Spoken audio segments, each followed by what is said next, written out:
A very good morning again to my dear students.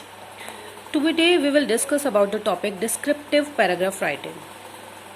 Descriptive paragraph writing can be of three types: describing a place, describing a person, and describing an event. See, paragraph is a collection of sentences related to the topic sentence. A good paragraph has clearly worded topic sentence. All your ideas revolve around the topic sentence. Provide examples, information, details, and facts about it. Remain focused. Summarize the topic sentence in the concluding lines. A paragraph must have a concluding sentence. As you can know, a paragraph is a number of sentences grouped together which relate to one topic or a group of related sentences that develop one point. Now, what are the essential features of a good paragraph? Topic sentence, concluding sentence, coherence. Coherence means connectivity.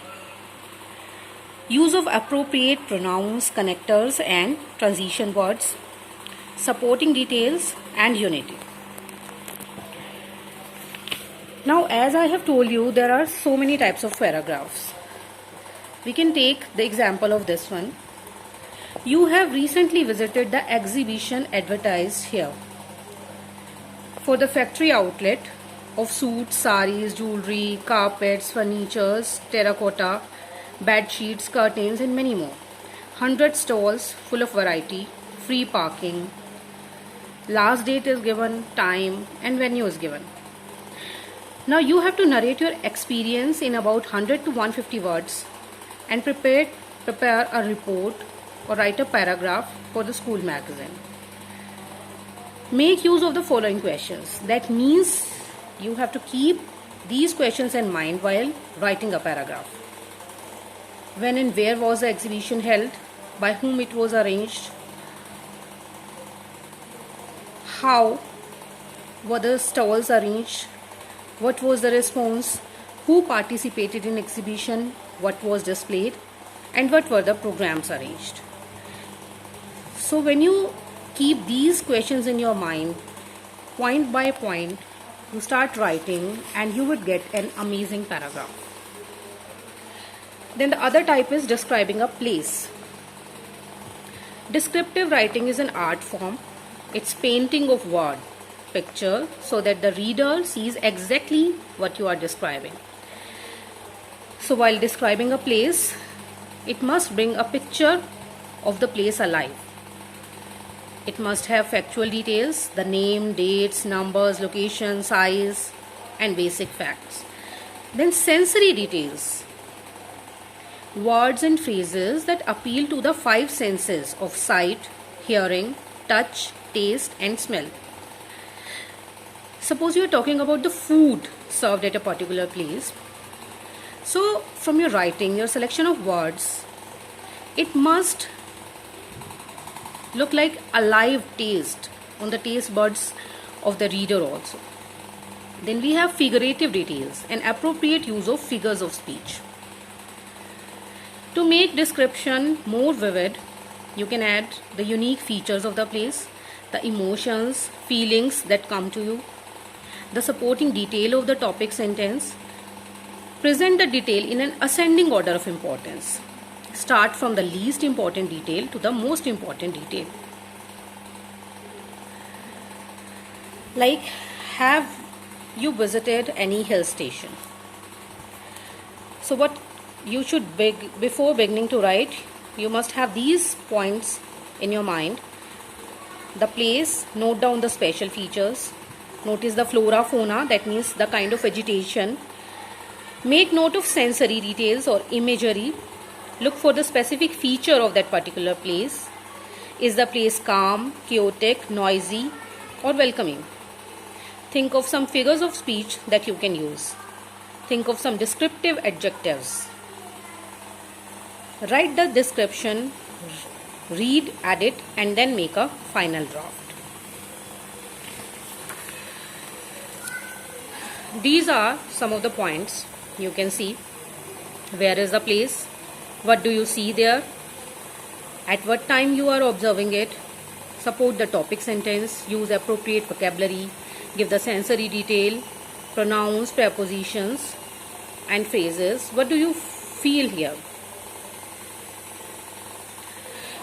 Now, you have to write on this topic. You have recently visited the city of Dehradun on the foothills of Himalayas. You have collected various details about the place. Now write a descriptive paragraph. So this is your homework.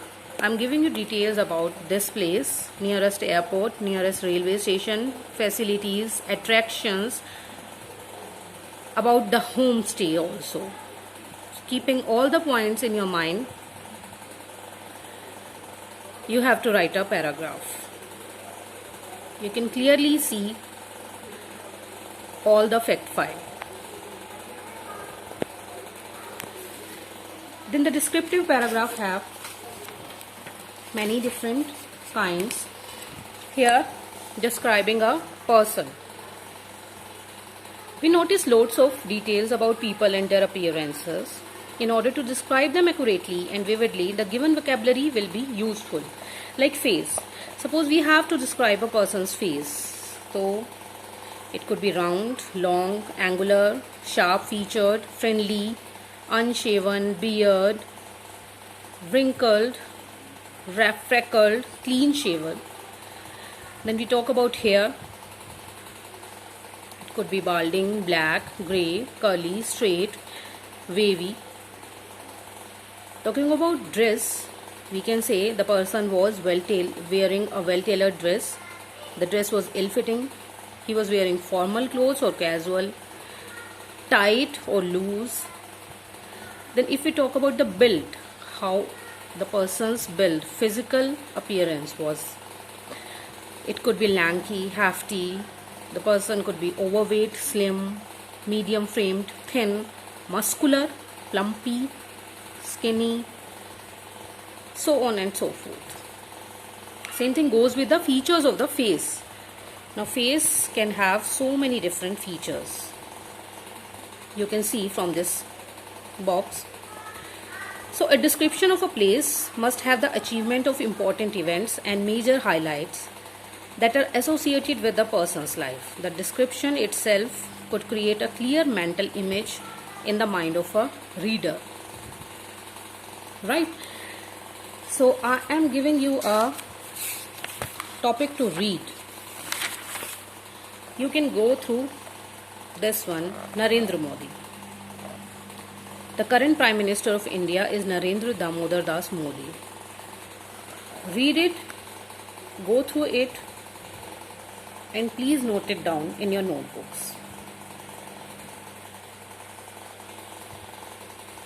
Almost every kind of detail is given. It's a bit lengthy paragraph I have given so that you can take out the maximum from it and use it to write your own paragraph. You should write it in your notebooks. Thank you.